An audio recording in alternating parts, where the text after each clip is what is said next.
Welcome to Resilience in Life and Leadership with your host, Stephanie Olson, speaker, author, addiction, sexual violence, and resiliency expert.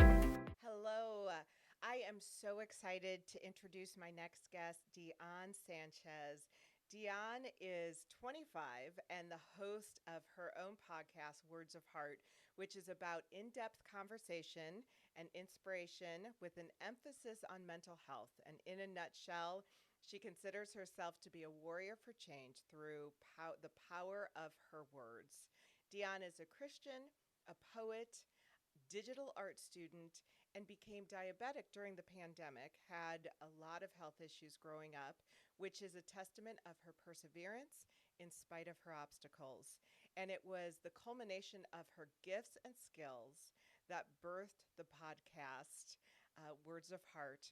Her empathetic nature allows her to connect with anyone she comes across, leaving her podcast to be a safe forum of comfort and acceptance. And I know that you will just love hearing from Dionne. She is a breath of fresh air. So welcome to Resilience in Life and Leadership.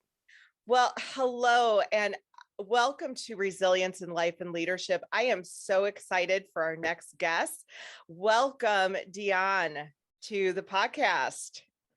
Thank you, Stephanie, for having me on your podcast today. This is going to be a real pleasure to talk to you. Yes, and you are a fellow podcaster, so I can't wait to hear all about that. But why don't you start, just share a little bit about your story and what got you to the place where you were podcasting and had a strong message? Sure. So my story certainly isn't an easy one, to put it pretty short as much as I can. I couldn't hear or talk the first 2 years of my life. Wow. It was the 90s. There was no medical diagnosis for what it is that I had, but obviously I'm talking and speaking now, so that very didn't well. stick. Yes. Yeah. So, as a result of that, I had a lot of health issues. As a result, I, had asthma, ADHD, which I do still have ADHD, but I've grown to adjust and acclimate to that as an adult a little easier. But it was just a lot of issues. Basically, let's say someone knows how to tie their shoe at, let's say 5, I learned at 7. So my cognitive and mental development or physical development was a bit slow compared to peers my own age. Sure.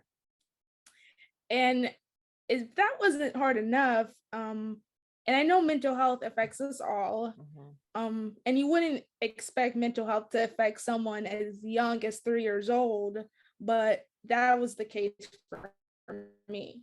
Wow. That is so young. So what did that look like for you? Sure. So what it looked like was I was put in a specialized classroom. So you would think if you're put in a classroom with kids who have disabilities such as you, that getting along and just getting along would be easier. But for me, it just wasn't. Wow. So the kids would be playing together with their blocks. My dad would get ready to pick me up for therapy because I had speech therapy and physical therapy growing up. And he would see me by myself in a corner playing by myself. Yeah. And basically that whole dynamic of me being by myself, being isolated, not having that socialization was an ongoing issue really up until I got ready to go into high school. Okay. So just that not getting that acceptance, wanting to be accepted. So eventually I was put into a mainstream classroom, like a regular classroom with regular kids, because they realized I do have the intelligence and I am smart. Let's get her out of this classroom. Right. So here I am in a different environment, different curriculum, different kids. Here's another opportunity perhaps to make some friends, but that just the issue I had in that other classroom just continued and transferred on all throughout my life. I just couldn't get accepted from my peers. And I say hi or acknowledge them. It was disheartening. And as a kid, you get made fun of for a variety of things, like you have Yeah. glasses or your hair is too big or too short, or Right.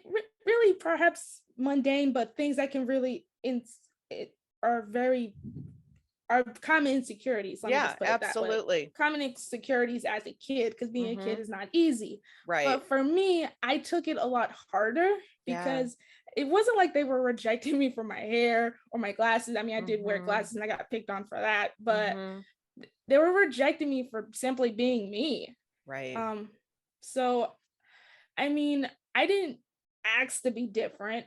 That I just came into this world a bit differently than everybody Yeah. else. And that I just took it a lot harder because I mean, I knew biologically and mentally I was different and slower than everybody else. And I couldn't change that, Right. but they just wouldn't accept me. Mm. I was invisible, I was ignored. And I feel like that socialization is essential to you Yeah, coming into your own, into your personality, and developing a sense of self. But I absolutely. didn't have that. I Yeah. mean, I have a good family, so my childhood wasn't horrible, but Sure. it was missing a piece that's deeply affected me, and that is friendship. I mean, I did have Right. probably one best friend growing up, but that group dynamic that is accustomed to your adolescence or growing up, that was missing. Yeah, and I just want to respond to that when you talk about um you know feeling issues with mental health at age 3, and already at that age group not feeling like you were being accepted. That's traumatic, and those traumas that happen before the age of 5 really makes such a difference in children and their development and the trajectory of their life. So I think sometimes people minimize those traumatic experiences that happen at such a younger age. Absolutely. You wouldn't think that someone could be easily affected or have any issues with their mental health at such a young age. But for Right. me, it took a really early hit because I Yeah. just couldn't get that acceptance and I didn't know why. Right. I was just being me. Mm. To give you a more somewhat modern example as far as how the dynamic continued to transpire. So I would raise my hand in class Hmm. to answer a question. I would get it wrong and everybody would laugh. Mm. If somebody else answered the question, nobody would laugh. Yeah. And that dynamic just continued on. That example was, I was in 5th grade at that point, and then went on to high school and tried to come into my own, try to get that acceptance. And it was just really, really hard. Yeah. And as I mentioned, it wasn't really until I got ready to go into high school. So I'm about 13, 12 at Yeah. this Yeah. point. Went through this since I was 3 years old. I am a Christian. So my I am faith was too. my faith really held me together, Yeah. and as far as me avoiding such an act, and that is suicide. um Mm. I was old enough at this point to really really question my existence and think, Wow. okay, if I don't have any friends, if I'm just going to be alone, what's the point of my being here? Right. Like, what's my purpose for being here? There has to be something wrong with me. I have no Yeah. friends. I'm practically in Yeah. middle school, practically a mini teen, and have no friends. Dion, can I And ask you sure, what was the response of teachers or who were supposed to any safe adults in the sure. school? Well, I did have one teacher. She was the teacher I had when I was put in the special ed, I'll put it Yeah. that way, special ed Hmm. classroom. And she took such an interest in me and believed so Mm. strongly, along with my father, that I did have the intelligence and the capacity to succeed. Absolutely. She fought for me and even decided to leave that particular curriculum and continue teaching a regular mainstream classroom that I was enrolled in. Oh, wow. So took a huge interest in me Yeah. from the jump. She's my favorite teacher to this day, and continue to support me in all my successes. And we have lunch every single year Oh, now. And is that right? Oh, that is so cool. and she was at my college graduation also. She just has always believed in me and had faith in me. As far as the other teachers, because obviously she couldn't be my teacher forever. Right. She was just my teacher for, I guess, about 2 or 3 years at that point. Okay. The other teachers didn't really do anything. They just taught and taught and perhaps made sure I was learning at a regular rate. And I did have accommodations like special extended time as far as that. And I had tutors or something along those measures. But as far as them realizing anything was wrong with me, they didn't see that. When it came to me struggling with this mental health, I really kept it to myself. I was very quiet and shy, which was just my personality at that point.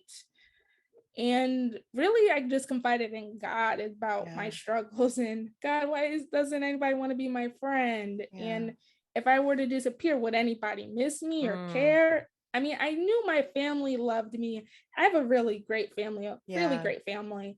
But for me, I needed more than just my family's love. Absolutely. We're built for relationship. Yeah. Yes. So, as I mentioned, I do go to church and I am a Christian. So it wasn't until really through a youth camp that I got that epitome moment, which I'll get into. As I mentioned, I tried really hard to get friends and do everything in my power to do that.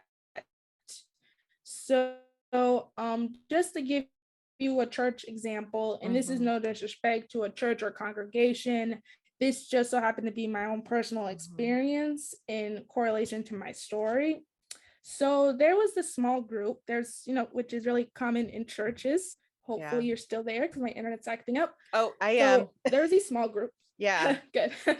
There was these small groups in the church setting, which is really common. And it was usually for, kids your own age, middle school, elementary, depending on that bracket. I was in middle school, obviously. Yeah. So we would go around, there will be a small group leader, adult, high schooler, who would lead and facilitate the group.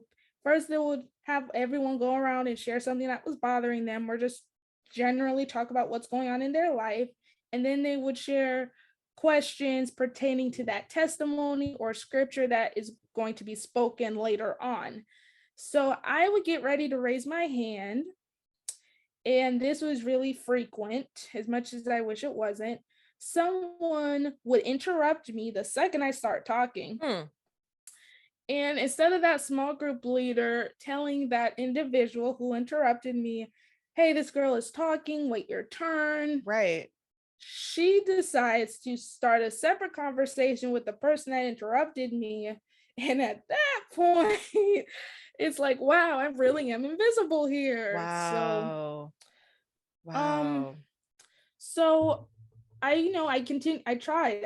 I started volunteering at the church. Like, okay, if they see me, they see my face, they have to talk to me. So let me get involved. Plus I love helping others and God and just have a really servant heart in that respect. So I tried. It seemed like that wasn't going anywhere. But then there was this youth camp coming up. Some of the older kids who started to get to know me or acknowledge me a little bit were really hyped on me going to this camp. Go to this camp, go to this camp. And I was really resistant and hesitant. Sure.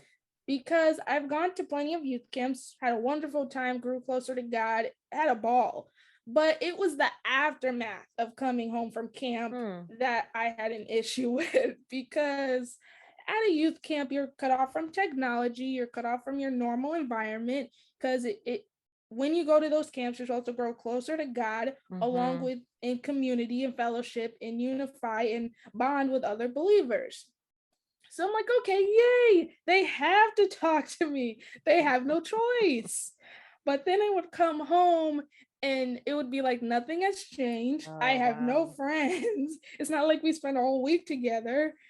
everything would be Wow. the same. And I was really older, about to go into high school at this point. And I'm like, why would I want to put myself through this scenario again? I was really resistant, but like, no, go. So I went.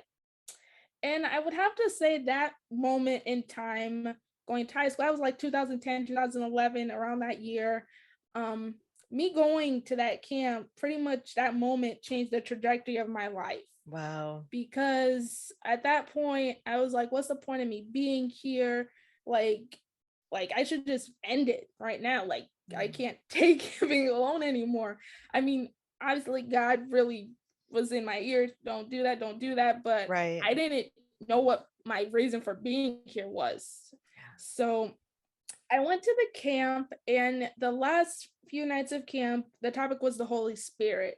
And as far as my interpretation and explanation, I just can explain by the fact that it was just an overwhelming sense of Yeah. love and emotion and grace and fulfillment and purpose. And I just cried and fell on my knees, which is a really I love known that. custom to do when you feel the Holy Yeah. Spirit. Yeah. And I just felt like God answered my prayers at that precise moment. Wow. And people were praying over me and hugging me like, Dion, we do love you. We do love you. Oh, And it changed everything, because I feel like if that me going to that camp hadn't occurred, me having that moment, I yeah. probably wouldn't be here talking to you right now. Because And I find it so interesting too, because you were resistant to going, yes, I which is was. completely the enemy not wanting you to be there, right? I mean, Yeah.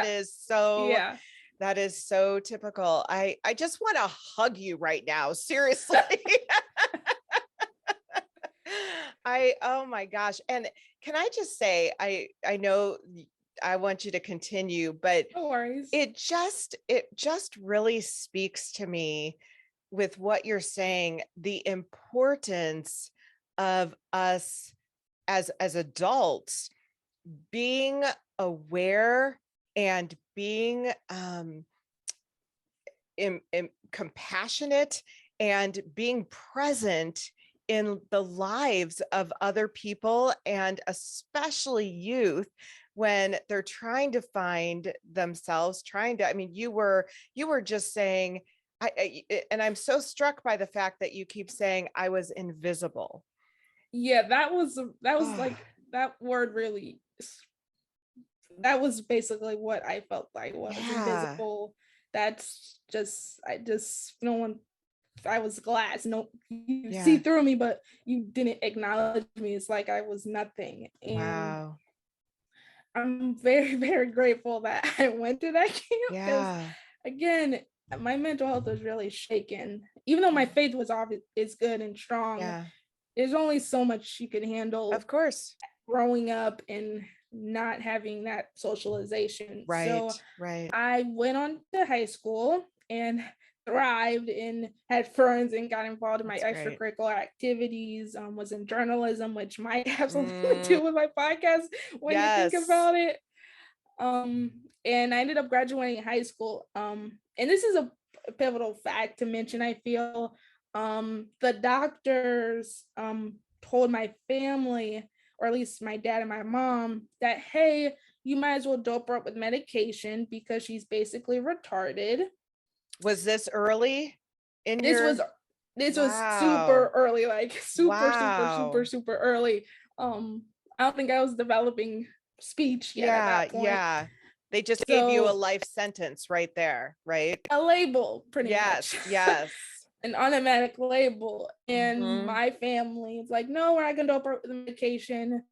Obviously, from their perspective, it wasn't easy raising me because of all my issues and health derailments and all that stuff. And one, fast forwarding to high school, to those doctors placing that label on me and inevitably proving them wrong, because obviously growing up, I had to get that acceptance. That took quite a great deal of time.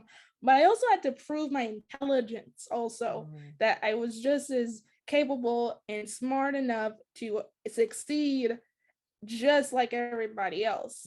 Which was an ongoing scenario for me, working 5,000 times as harder to prove everybody wrong Yeah. in that respect. So that came really full circle when I graduated high school with a 3.0 GPA. Wow. And 2 scholarships. I Oh could have my even gosh, graduated. that's I could awesome. even graduated early, but guidance counselors messed up my schedule. But Oh wow, that's amazing.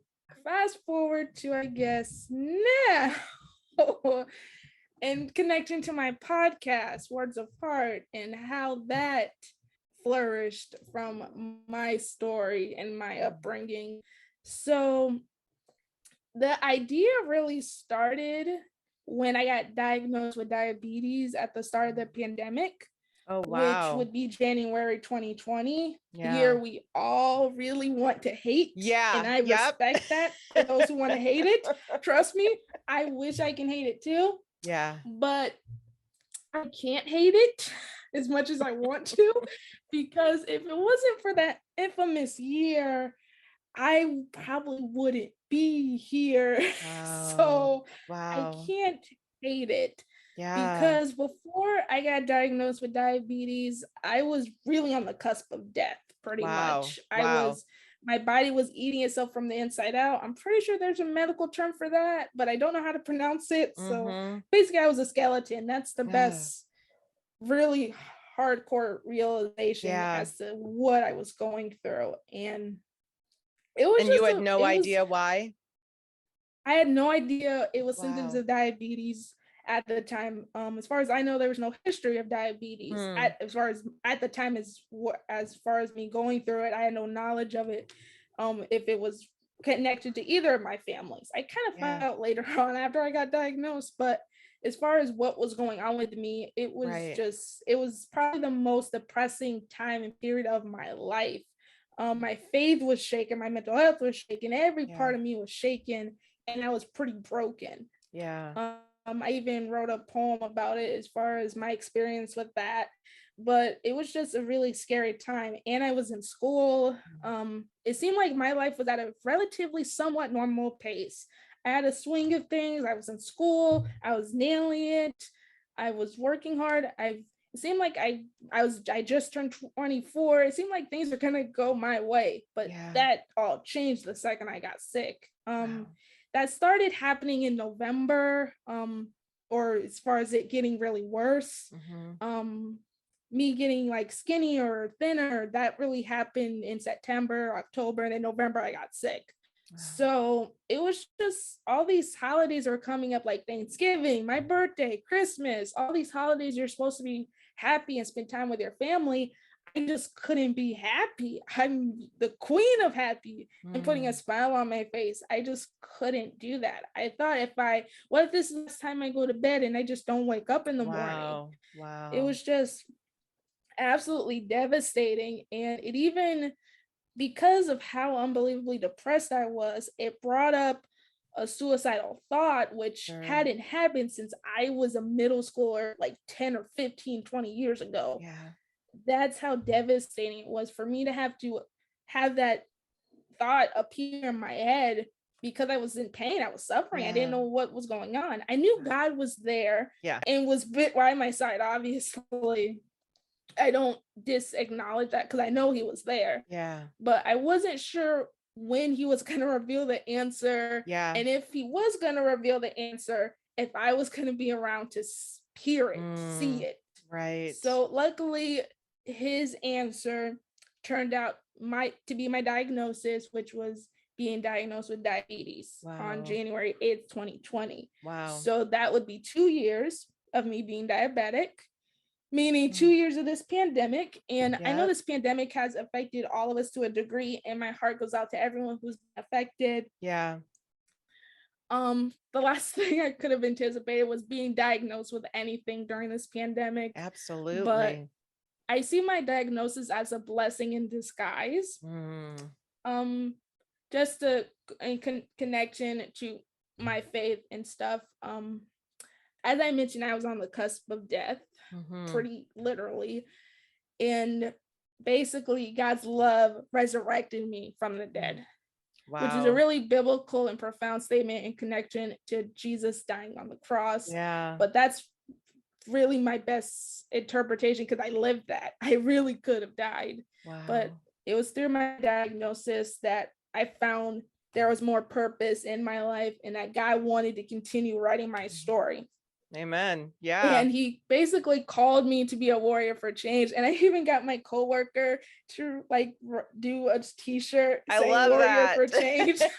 That's awesome. So I really stand by that mantra and that calling, but I wasn't exactly sure how God wanted me to do that. Yeah. As far as being vocal, I didn't really have any experience except for doing spoken word videos, which I did start in the midst of that year, 2019, 2020. So I guess that was God's way of leading me towards my podcast in a way. Right. So I wasn't sure how he wanted me to do that. I had adjusted to being diabetic and this news. I didn't really discuss it with anyone because it really, I mean, my family, keeping in mind, they didn't take kindly to this news whatsoever. They were glad I was alive, but considering all the stuff I had to deal with growing up, right. One more diagnosis, right? And to go through this in my adulthood was just not something they wanted for me. But of course, right. Obviously the alternative was me not being here. So they come around. They're gonna take obviously. diabetes. Yeah. Yes. So I had a lot of time to adjust and acclimate to this news. And since this is a part of my story in a way, I do find it important to mention that I was in school, I was sick, could have died, and somehow through, well, I guess this is in connection to me. I was going to say by no fault of my own, but it is on me. I somehow managed to pass the classes while I was sick. Okay, yeah, that is on you. That's right. Because I'm studying graphic design, so I'm in the digital art field, and it's a really intimidating field. And the classes I was taking, I really couldn't afford to miss, because if you're a college student and it is the final semester of the fall, that's make or break time, basically. Yeah. And I was taking 3 classes. One of them I was retaking, so I couldn't really afford to fail it again. But obviously my health is far more important. So that was its own little separate miracle, aside from me obviously being alive, to actually passing those classes. And I ended up taking a break from school. I passed, but I also had this new change in my life that I needed to adjust to. Right. So fast forward to March, I was adjusted to this news, and then I finally go out for the first time, and then it was literally like the second week of March. The world shuts down. Everything shuts down. That's right. And I'm like, the thing is, I sort of social distance before that was even a thing. Yeah, well, sure, because you were I was adjusting to this news. I wasn't going out. So I was at home. So to go from finally going out to now being shut down, that just took me for a loop, because I'm like, do I really want to be alone right now? Luckily for Zoom, I was able to utilize unity and socialization and not resort to old patterns like when else. So I'm really grateful, because in a way they sort of initiated that idea of me launching my podcast, because they told me, hey, Dion, what you say is inspiring, what you say matters. And I found it hard to believe, because they hadn't even met me in a physical capacity yet. So how can I be inspiring through a screen? Wow. I just don't understand how that's even possible. So I took to heart to what they were saying and to what God was calling me to do. And that summer, June 2020, I asked God, use me however you want to use me. And that is a dangerous thing to say. Yes. Those are powerful words. Those are fire words, pretty much. Because I was like, use me however you want to use me. I don't want to be silent anymore. And I want to speak about things that truly, truly matter in this world. And the world was really shaking with the pandemic and everything. And that August 23rd, 2020, which would be a That's my year ago. anniversary. Say it again. That's my anniversary, August 23rd. Really? Oh, it's Yeah. so cool. So that day, that infamous day, is when I launched my podcast, Words of Heart. There you go. Wow. And it was really just what started as me sharing my own stories, such Yeah. as this, and just trying to help people. I would usually start, at least the first season, each episode with a bit of scripture or a poem or a song lyric, and then explain the emotional meaning behind it and apply that to some life matters that may be beneficial to Yeah. you. I had no idea what I was doing, by the way. I would be very fortunate if anybody was listening, but I stuck with it. I felt it was God's answer and my calling. And then in January, which would be a year ago, I still can't believe it's been a year. In January, I launched the second season, and I feel like that's where the real heart and when my podcast really began to make the impact that I was hoping it would make. And it wasn't just my story that needed to be shared. It wasn't just my voice that needed to be amplified. I wanted other people to share their stories and struggles and overcoming. And I didn't want their voice to be silent. The world may silence you, but I will not silence you. The world may not accept you, but I accept you. Wow. And I'm just so unbelievably blessed and grateful for this podcast to serve as a form of acceptance and comfort and just give people the opportunity to share their stories, because I understand what it's like to be silent and to be isolated and to feel like you don't have a purpose when you do have a purpose. It just may take some time to find that. And that's really been the same overall vision for since the second season and this season forward. I'm like currently in the third one. And I'm just really grateful for the guests who have appeared who understand that the power of our stories can help others and quite frankly save someone's life even. Yes, absolutely. Absolutely. And when we can use our testimonies, our stories to really help somebody else, that is everything. And that's exactly what God wants us to do in really helping others to move forward. It's through our adversity that we grow, and helping others do the same. That's just amazing. I love that. So tell me the name of your podcast again. Sure. It is called Words of Heart. I love that. And That is so beautiful. I'm just really grateful for it. And it's just, I love that it just serves as a reminder that you are never alone. And I think in a way, as far as connection to me at this point in time, I was recently featured in a magazine called Women Who Podcast. Oh, wow. That's awesome. So I feel like that's pivotal to share because I mentioned in the article that I would have liked to have been that. I would have liked if that person would have acknowledged me. I would have liked if someone said hi to me. So I want to be that support system for someone, that form of therapy, if you will, for those who may feel lost. Right. So. Wow. Well, you have an amazing story, and I think it's so important to hear.